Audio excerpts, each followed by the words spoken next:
नमस्ते बच्चों, my name is Hemant Kumar. I am assistant professor in chemistry in government college for women Bhawani Kheda Bhiwani. आज बच्चों हम पढ़ेंगे आइडियल और नॉन आइडियल गैसेस के बारे में। आइडियल गैस वो गैसेस होती है बच्चों जो आपकी चार्ल्स लॉ, बॉयल्स लॉ, जो आपकी आइडियल गैस इक्वेशन है PV is equal to NRT, उसको हर टेम्परेचर और प्रेशर की रेंज पे फॉलो करती हो। लेकिन जो हमारी गैसेस एक्चुअल में एग्जिस्ट करती हैं वो गैसेस आइडियल गैस इक्वेशन और चार्ल्स लॉ, बॉयल्स लॉ, इन लॉज को, जो गैस लॉज हैं आपके, इन लॉज को हर टेम्परेचर प्रेशर रेंज पे फॉलो नहीं करती। ये सिर्फ कुछ ही टेम्परेचर प्रेशर की रेंज पे, जैसे हाई टेम्परेचर और लो प्रेशर, इन्हीं कंडीशन पे आइडियल गैस इक्वेशन को फॉलो करती हैं जो आपकी एक्चुअल में गैसेस एग्जिस्ट करती हैं वो। तो आपकी जो सभी गैसेस जो एग्जिस्ट करने लग रही है वो आइडियल गैसेस से अलग बिहेवियर शो करने लग रही है। जो आइडियल गैस का कंसेप्ट है वो आपका सिर्फ एक हाइपोथेटिकल कंसेप्ट है, एक सोचा हुआ कंसेप्ट है। एक्चुअल में कोई भी गैस आपकी जो एग्जिस्ट करती है वो आइडियल नहीं होती। इसके बाद बच्चों हम पढ़ेंगे deviation from ideal gas behaviour. Deviation में बच्चों जैसे बॉयल्स लॉ हमने पढ़ा, तो बॉयल्स लॉ क्या कहता है कि जो प्रेशर और वॉल्यूम का प्रोडक्ट है वो किसी भी गैस का कांस्टेंट रहना चाहिए अगर हम टेम्परेचर कांस्टेंट रखने हैं तो। लेकिन जैसे जब हमने प्रेशर और वॉल्यूम का ग्राफ बनाया प्रेशर के साथ, तो आइडियल गैस इक्वेशन तो क्या कहती है कि जो ग्राफ है वो स्ट्रेट लाइन होना चाहिए parallel to pressure axis. Parallel to pressure axis मतलब प्रेशर वॉल्यूम का प्रोडक्ट जो है वो वेरी नहीं करेगा। प्रेशर हम चाहे कितना ही बढ़ा ले, कितना ही घटा ले, वो वैल्यू जो है प्रेशर वॉल्यूम की वो कांस्टेंट रहेगी आइडियल गैस के लिए। लेकिन एक्चुअल में हमें पहले बताया कि गैसेस जो है जो एग्जिस्ट करती हैं वो आइडियल नहीं होती।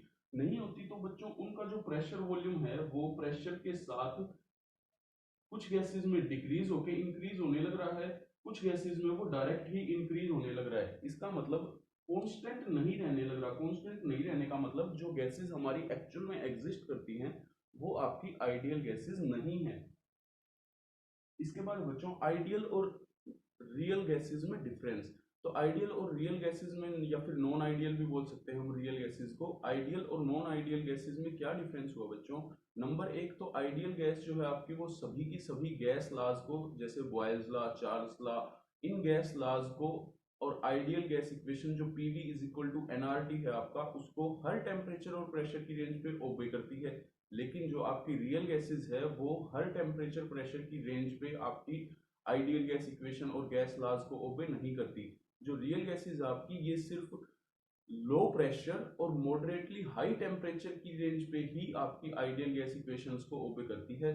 जैसे हम टेम्परेचर को लो कर देते हैं या फिर प्रेशर को बढ़ा देते हैं, उस टाइम पे जो आपकी रियल गैसेस है ये आइडियल गैस इक्वेशंस को ओबे नहीं करती। दूसरा, जो आइडियल गैस इक्वेशन है उसमें हमने क्या मानते हैं कि जो volume occupied by gas particle है वो बहुत ही स्मॉल है, नेग्लिजिबली स्मॉल है as compare to total volume of gas. परंतु रियल गैसेस के केस में ऐसा नहीं होता। रियल गैस के केस में जो volume occupied by gas particle है उसको हम नेग्लिजिबली स्मॉल नहीं मान सकते, नेग्लेक्ट नहीं कर सकते, उसको भी हमें कंसीडर करना पड़ेगा। दूसरा, जो इंटरमोलिकुलर फोर्स हमने मान रखे हैं आइडियल गैस इक्वेशन में, हमने इंटरमोलिकुलर फोर्स ऑफ अट्रैक्शन जो है, जो दो गैस पार्टिकल के बीच में फोर्स ऑफ अट्रैक्शन वर्क करता है, वो हम आइडियल गैस के इक्वेशन के केस में जीरो मान के चलते हैं, नेग्लेक्जिबल मान के चलते हैं। लेकिन रियल गैसेस के केस में जो फोर्स ऑफ अट्रैक्शन होता है दो गैस मॉलिक्यूल्स के बीच में वो जीरो नहीं होता, उसको हमें कंसीडर करना पड़ता है। इसके अलावा जो आइडियल गैस होती है वो इजीली लिक्विफिएबल नहीं होती, वो लिक्विफाई नहीं हो पाती जल्दी से, जल्दी क्या होती ही नहीं है आइडियल गैस जो होती है। लेकिन क्योंकि एक्चुअल में कोई भी गैस जो है वो आपकी आइडियल नहीं होती, इसलिए जो रियल गैसेस है आपकी वो लिक्विफाई हो सकती हैं। हालांकि हमें उसके लिए क्या पता ज्यादा मेहनत करनी पड़े, लेकिन वो गैस लिक्विफाई हो जाएगी। ये बच्चों कुछ डिफरेंस थे हमारे आइडियल और नॉन आइडियल गैस के। इसके बाद है जो डेविएशन है आइडियल गैस बिहेवियर से। जैसे जो रियल गैसेस हैं वो आपका आइडियल गैस बिहेवियर जो है उससे कितना डेविएट करती है उनका बिहेवियर, इसको हम बच्चों स्टडी करते हैं कंप्रेसिबिलिटी फैक्टर की टर्म में। कंप्रेसिबिलिटी फैक्टर क्या होता है बच्चों, कंप्रेसिबिलिटी फैक्टर को जेड से डिनोट करते हैं और ये क्या है, ये है रेशियो है पीवी अपॉन एनआरटी का। क्योंकि जो आइडियल गैस इक्वेशन है बच्चों वो हमारी क्या होती है, PV is equal to NRT होती है। तो हमने डेविएशन को किस टर्म में ले लिया, इन दोनों के रेशियो के टर्म में ले लिया। इससे क्या होगा बच्चों, जो आइडियल गैस होगी उसके लिए PV is equal to NRT होगा, तो ये जो जेड की वैल्यू है वो कितनी आ जाएगी, 1 आ जाएगी। यहाँ पे जैसे हमने ग्राफ बनाया है z, यहाँ पे हमने कंप्रेसिबिलिटी फैक्टर z लिया है और यहाँ पर हमने इस एक्सिस पे p लिया है प्रेशर। तो जो आइडियल गैस होगी उसके लिए z की वैल्यू हमेशा 1 रहेगी, चाहे हम कितना भी प्रेशर कर लें। तो z इज इक्वल टू 1। ये जो स्ट्रेट लाइन है बच्चों, ये आपकी आइडियल गैस इक्वेशन की है। लेकिन जो आपकी रियल गैसेस हैं वो आइडियल गैस से डेविएट करती हैं, और कुछ गैसेस, जो गैसेस इजीली लिक्विफिएबल हैं, वो गैसेस डेविएशन शो करती है। स्टार्टिंग में नेगेटिव डेविएशन, z की वैल्यू लेस देन 1i, और उसके बाद बढ़ गई, इंक्रीज हो गई जैसे जैसे हम प्रेशर बढ़ाने लग रहे हैं। जैसे O2, CO2, इनके केस में एक बार इनिशियल डिप आएगा कर्व में, और उसके बाद ये प्रेशर के साथ साथ इंक्रीज हो जाएगी z की वैल्यू। जबकि कुछ गैसेस जिनमें कंप्रेसिबिलिटी जिनकी कम होती है, नॉन कंप्रेसिबल गैसेस जो होती हैं, उनके केस में z की वैल्यू हमेशा ही ग्रेटर देन 1 रहती है। जैसे आपकी हीलियम गैस होगी, हाइड्रोजन गैस होगी, इनकी कर्व में डिप नहीं आया, ये स्टार्टिंग से ही प्रेशर के साथ इंक्रीज होती जा रही है। इसके बाद बच्चों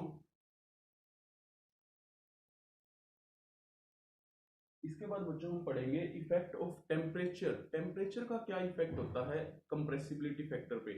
तो जो हमारी रियल गैस है, हमने नाइट्रोजन का एक एग्जांपल पढ़ा। नाइट्रोजन के केस में हमने अलग अलग टेम्परेचर पे और कंप्रेसिबिलिटी फैक्टर Z का बिहेवियर,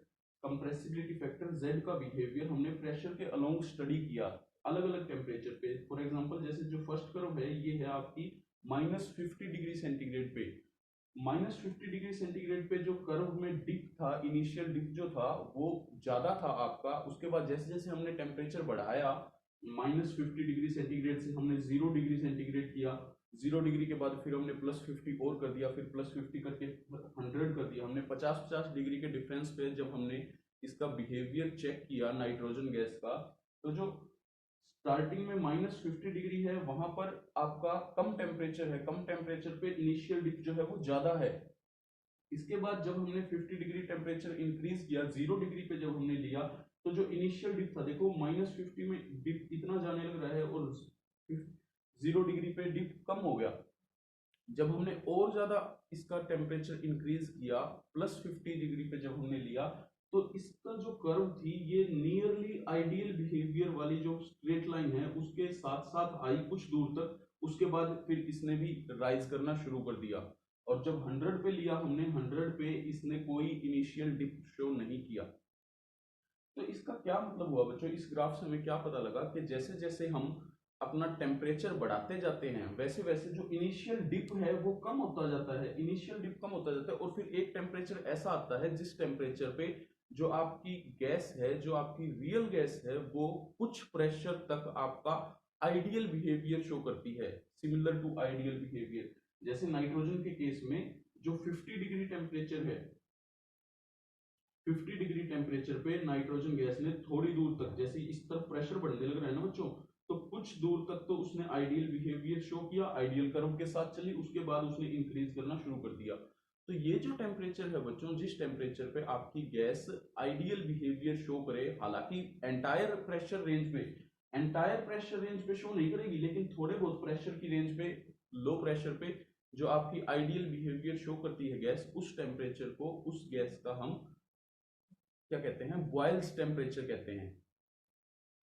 तो जो नाइट्रोजन गैस है, नाइट्रोजन गैस के लिए जो बॉयल्स टेम्परेचर हुआ वो कितना हुआ, 50 डिग्री सेंटीग्रेड। क्यों? क्योंकि 50 डिग्री का जो कर्व हमने बनाई है, उस कर्व पे आपकी नाइट्रोजन गैस स्टार्टिंग की प्रेशर रेंज जो है वहां पर आपका आइडियल बिहेवियर शो करने लग रही है। आइडियल बिहेवियर जिस टेम्परेचर पे कोई गैस शो करेगी, उस टेम्परेचर को हम उस गैस का क्या कहेंगे, बॉयल्स टेम्परेचर। इसके बाद बच्चों जो हमने जैसे ये पढ़ा कि आइडियल गैस से रियल गैसेस आपकी डेविएट करती हैं, बिहेवियर अलग शो करती हैं।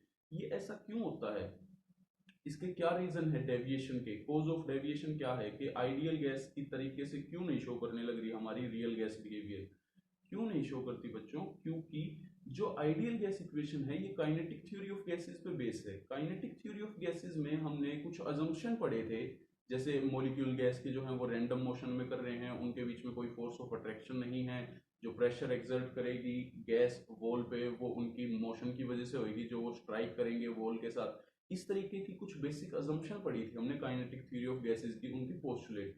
लेकिन उन पोस्टुलेट्स में सभी के सभी पोस्टुलेट जो हैं आपके वो सही नहीं हैं। उनके सही ना होने के कारण ही जो हमारी रियल गैसेस हैं वो आइडियल गैस से डेविएशन शो करती हैं। तो कौन कौन से दो आपके जो फैक्टर है वो जो सही नहीं थे उसके पोस्टुलेट, ये वेंडरवाल एक साइंटिस्ट था बच्चों, वेंडरवाल ने दो आपके पोस्टुलेट को फाल्स ही बताया। कौन कौन से दो फैक्टर हैं? एक तो जो हमने अजम्पशन मानी कि जो गैस मॉलिक्यूल्स का वॉल्यूम है, गैस के जो स्मॉल छोटे छोटे पार्टिकल हैं उनका जो वॉल्यूम है वो एंटायर गैस के कंपैरिजन में नेग्लिजिबल है। लेकिन एक्चुअल में ऐसा नहीं होता। एक्चुअल में क्या होता है, जो गैस के छोटे पार्टिकल हैं उनका वॉल्यूम इतना कम नहीं होता कि हम उनको नेग्लेक्ट कर दें गैस के ओवरऑल वॉल्यूम के कंपैरिजन में। उनका वॉल्यूम भी हमें कंसीडर करना पड़ेगा। वो बिल्कुल ही यूं नहीं है भाई बिल्कुल ही नेग्लिजिबल स्मॉल है, क्योंकि हालांकि वो स्मॉल है लेकिन उनका छोटा छोटा छोटा छोटा काफी सारे जो गैस पार्टिकल हैं उन सबको जब हम ऐड करके उनका वॉल्यूम कलेक्टिवली देखेंगे तो वो गैस के एंटायर वॉल्यूम के साथ नेग्लिजिबल नहीं रहेगा, उसको हमें कंसीडर करना पड़ेगा। एक तो ये फाल्टी अजम्पशन थी, और दूसरी जो फाल्टी अजम्पशन थी आपकी आइडियल गैस इक्वेशन जिससे हमने ड्राइव की थी काइनेटिक थ्योरी ऑफ गैसेस में, उसमें दूसरी फाल्टी अजम्पशन क्या थी बच्चों? उसमें हमने यूं मान रखा था कि जो दो गैस के मॉलिक्यूल्स हैं उनके बीच में कोई फोर्स ऑफ अट्रैक्शन नहीं है, वो बिल्कुल इंडिपेंडेंटली मूव करने लग रहे हैं। लेकिन एक्चुअल में जो दो गैस के पार्टिकल्स हैं उनके बीच में भी थोड़ा बहुत फोर्स ऑफ अट्रैक्शन होता है, वो आपस में थोड़ा बहुत अट्रैक्टिव फोर्स रखते हैं। इसका मतलब जो हमने काइनेटिक थ्योरी ऑफ गैसेस में माना क्या, कि दो मॉलिक्यूल जब आपस में टकरा रहे हैं या फिर दो मॉलिक्यूल जो स्पेस में ट्रेवल करने लग रहे हैं उनके बीच में जो फोर्स ऑफ अट्रैक्शन हमने जीरो माना था वो वैसे नहीं है। उनके बीच में कोई ना कोई फोर्स ऑफ अट्रैक्शन चाहे बहुत कम हो लेकिन उनके बीच में फोर्स ऑफ अट्रैक्शन है, और वो हमें कंसीडर करना पड़ेगा। वो अगर हम कंसीडर नहीं करते हैं इसीलिए हमारी गैस जो है वो आइडियल बिहेवियर से डेविएट करती है, क्योंकि कोई भी गैस आइडियल तो है नहीं। अगर आइडियल गैस होती तो हमारा गैस जो है रियल गैस वो आइडियल बिहेवियर शो करती। इसका मतलब जो हमारी आइडियल गैस इक्वेशन है वो गलत है। तो फिर उसको बच्चों वेंडरवाल जो साइंटिस्ट था उसने आइडियल गैस इक्वेशन को सही किया, रियल गैस के लिए बनाया उसको, और उस इक्वेशन को हम कहते हैं van der Waals gas equation. Van der Waals gas equation बच्चों आप लोगों ने पढ़ी भी होगी। उसमें हमने दो करेक्शन की हैं। एक तो प्रेशर की करेक्शन है कि जो गैस मॉलिक्यूल जो प्रेशर एक्सर्ट करने लग रहे हैं आपका कंटेनर की वॉल पे, वो प्रेशर ठीक करना पड़ेगा। क्यों ठीक करना पड़ेगा? क्योंकि जब कोई गैस मॉलिक्यूल वॉल से टकराएगा, टकराते टाइम उसके पीछे जो मॉलिक्यूल हैं वो मॉलिक्यूल उस पे अट्रैक्टिव फोर्स डालने लग रहे हैं। इसका मतलब गैस का प्रेशर जो होना चाहिए था आइडियल कंडीशन में वो वैसा नहीं है। एक तो यहाँ पर प्रेशर की करेक्शन है, और दूसरी हमारी वॉल्यूम की करेक्शन है कि जो गैस का हमने एंटायर वॉल्यूम मान रखा है, फ्री स्पेस जो हमने मान रखा है मॉलिक्यूल के, गैस मॉलिक्यूल के मूव करने के लिए, वो फ्री स्पेस उतना अवेलेबल नहीं है जितना आइडियल गैस इक्वेशन में हमने अवेलेबल माना है। क्यों उतना अवेलेबल क्यों नहीं है? क्योंकि कुछ मॉलिक्यूल ने ना सॉरी कुछ वॉल्यूम गैस के बाकी मॉलिक्यूल्स ने ऑक्यूपाई कर रखा है, और वो जो मॉलिक्यूल उन्होंने बाकी मॉलिक्यूल्स ने ऑक्यूपाई कर रखा है वो वॉल्यूम हमें कंसीडर करना पड़ेगा। इसलिए जो आइडियल गैस इक्वेशन थी उसमें दो करेक्शन हुई बच्चों, एक तो प्रेशर की करेक्शन और एक वॉल्यूम की करेक्शन। वेंडरवाल जो साइंटिस्ट था उसने ये दोनों करेक्शन की और एक नई गैस इक्वेशन दी, उसको बोलते हैं बच्चों वेंडरवाल गैस इक्वेशन। और वो क्या है? P plus A N square by V square into V minus N B is equal to R T. ये आपकी वेंडरवाल गैस इक्वेशन है बच्चों। इसके बारे में हम नेक्स्ट वीडियो में स्टडी करेंगे।